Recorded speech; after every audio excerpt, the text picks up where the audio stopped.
Friends, ನಮಸ್ಕಾರ ಎಲ್ಲರಿಗೂ. ಹಾಗೆ ನನ್ನ ಚಾನಲ್ಗೆ ಸ್ವಾಗತ. ಎಲ್ಲರೂ ಹೆಂಗಿದ್ದೀರಿ? ನಾವಂತರೂ ಆರಾಮಿದ್ದೀವ್ರಿ. ನೀವು ಕೂಡ ಆರಾಮಿದ್ದೀರಿ ಅನ್ಕೊಂಡು ಲಾಗ್ ಸ್ಟಾರ್ಟ್ ಮಾಡ್ತಾ ಇದ್ದೀನಿ. ಮತ್ತೆ ತಡ ಮಾಡಮ್ರಿ, ಇವಾಗ ಲಾಗ್ ಸ್ಟಾರ್ಟ್ ಮಾಡೋಣ ಬನ್ನಿ. ಇವ್ರ್ಯಾಕೆ ಈ ಥರ ಮೆಟ್ಟಿಲು ಹತ್ಕೊಂಡು ಹೈರಾಣ ಹಾಕೋತ್ ಹೊಂಟಾರಂದ್ರಿ? ವಿಡಿಯೋ ಮಾಡೋದಕ್ಕೋಸ್ಕರ ರೀ. ನಮ್ಮ ಜನತೆಗೆ ಎಲ್ಲ ತೋರಿಸ್ಬೇಕು ನಾವು ಇದು ಊರ್ ಕಡೆ ಇರೋದನ್ನ. ಯಾಕಂದ್ರ ನಾವು ಊರಲ್ಲಿದ್ದಾಗ ದೀವ್ ದಮನ್ ಅಂದ್ರೆ ಹಾಗೆ ಹೀಗೆ ಅನ್ಕೊಂಡಿದ್ವಿ. ಸುತ್ತ ನೀರಿರುತ್ತೆ, ನಡುವಷ್ಟೇ ಭೂಮಿ, ಈ ತರ ಅನ್ಕೊಂಡ್ ಬಿಟ್ಟಿದ್ವಿ, ದ್ವೀಪ ತರ. ಇಲ್ಲಿ ಬಂದ್ಮೇಲೆ ಗೊತ್ತಾಗಿದ್ದು ನಮ್ಗೆ ಈ ತರನು ಆಯ್ತು ಈ ದಮನ್ ಅಂತ ಹೇಳಿ. ಹಾಗೆ ನಮ್ ಜನರಿಗೂ ತೋರಿಸೋ ಆಸೆ.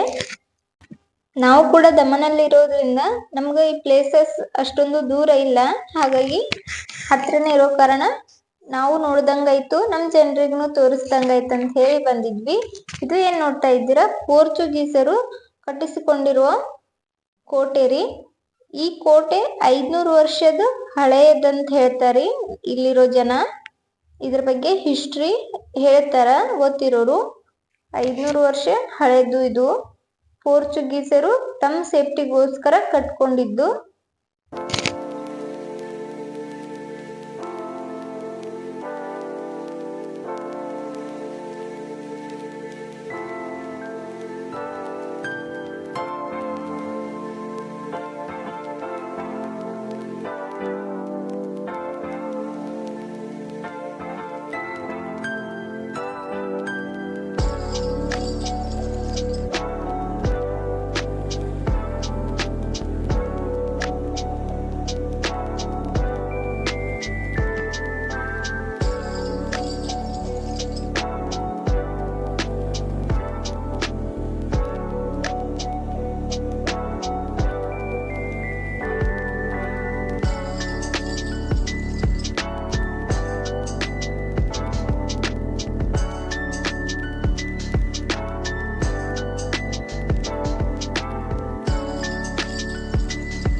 ಈ ಕೋಟೆ ಗೋಡೆ ಮೇಲೆ ಹಬ್ಬಿ ನಿಂತ್ಕೊಂಡ್ರ ದಮನ್ ವ್ಯೂ ಈ ತರ ಕಾಣ್ತದ್ರಿ. ಗಂಗಾ ನದಿ ಎಲ್ಲ ಕಾಣ್ತದ, ಹಾಗೆ ಸಮುದ್ರ ವ್ಯೂನು ಕಾಣ್ತದ. ಅಂದ್ರೆ ತಮ್ಮ ಸೇಫ್ಟಿಗೋಸ್ಕರ ಕಟ್ಕೊಂಡಿರೋದು. ಮೊದಲ ಮೊಘಲರೆಲ್ಲ ಇದ್ರು ಇವ್ರ ಟೈಮ್ದಾಗ, ಪೋರ್ಚುಗೀಸರು ಇಲ್ಲಿರೋ ಟೈಮ್ನಾಗ. ಅವರಿಂದ ತಮ್ಮ ರಾಜ್ಯವನ್ನ ಸೇಫ್ಟಿ ಇಟ್ಕೋಕ ಕಟ್ಕೊಂಡಿರೋಂತ ಕೋಟೆ ಇದು. 500 ವರ್ಷ ಹಳೇದಂದ್ರೆ ಹೇಳ್ಬೇಕ್ರಿ. ಸ್ವಲ್ಪ ಅಲ್ಲಲ್ಲಿ ಎಲ್ಲ ಬಿದ್ದಿತ್ತು, ಅಂದ್ರೂ ಇಷ್ಟು ಗಟ್ಟಿ ಆಗಿದೆ ಅಂತ ನೋಡೋದೇ ಒಂದು ಶಾಕ್ ಅನ್ಸ್ಲತ್ತಿದ್ರಿ. ಇವಾಗಿನ ಸಿಮೆಂಟ್ಗಳು ಯಾವ ತರ ಇರ್ತವೆ ಏನೋ ಗೊತ್ತಿಲ್ಲ.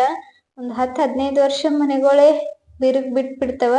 ಬಟ್ ಇದು ಎಲ್ಲ ನೋಡ್ಬೇಕಂದ್ರೆ ಗೊತ್ತಾಗ್ಲತ್ತಿತ್ರಿ ಎಷ್ಟರೇ ಅದು ಗಟ್ಮುಟ ಆದಂತ ಹೇಳಿ. ಅಲ್ಲಿ ಫ್ಲಾಗ್ ನೋಡೋಣ ಖುಷಿ ಐತ್ರಿ ನಮಗ. ಅಂದ್ರೆ ಪೋರ್ಚುಗೀಸರ ಆಳ್ವಿಕೆ ನಂತರ ನಮ್ ದೇಶ ಫ್ಲಾಗ್ ಹಾರಿಸಿರ್ಬಹುದು ಇಲ್ಲಿ ಅನ್ಸ್ಬಿಡ್ತು.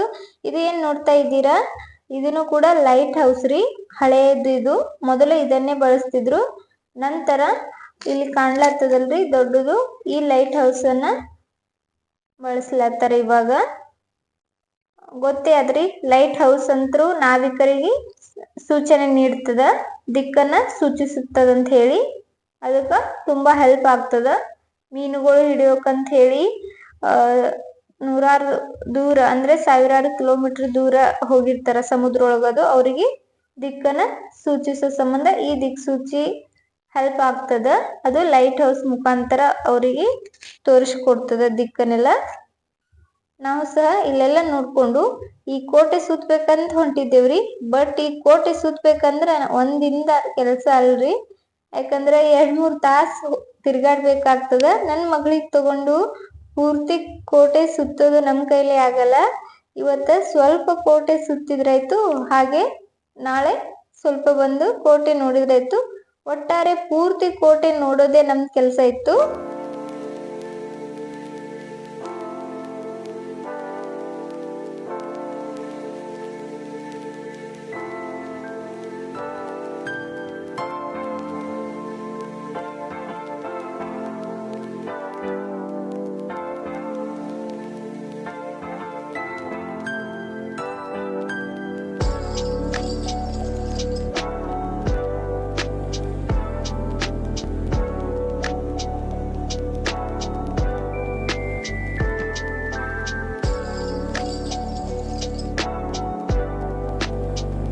ಈ ಕೋಟೆ ನೋಡಿ ನಮಗ್ ಬೇಜಾರ್ ಆಗ್ಬಾರ್ದಂತ ಹೇಳಿ ಏನೋ ಈ ಗ್ರೀನರಿ ಎಲ್ಲ ಬೆಳೆಸಿದ್ರ ಕಾಣ್ತದ್ರಿ. ಅದನ್ನ ನೋಡ್ಕೊಂತ ಈ ಕೋಟೆನ ನೋಡ್ಕೊಂಡ್ ಹೊಂಟಿದ್ವಿ.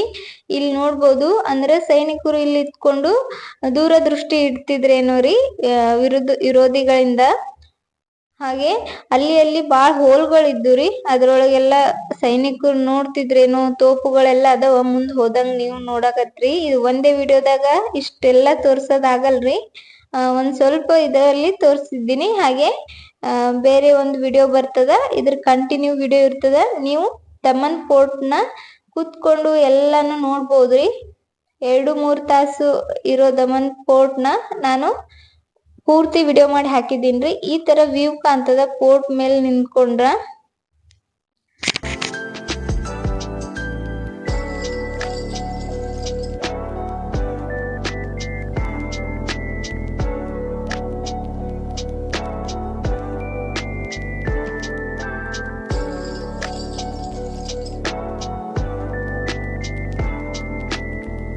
ನೋಡಿದ್ರಲ್ಲ ಫ್ರೆಂಡ್ಸ್ ಈ ಚಿಕ್ಕ ವಿಡಿಯೋ.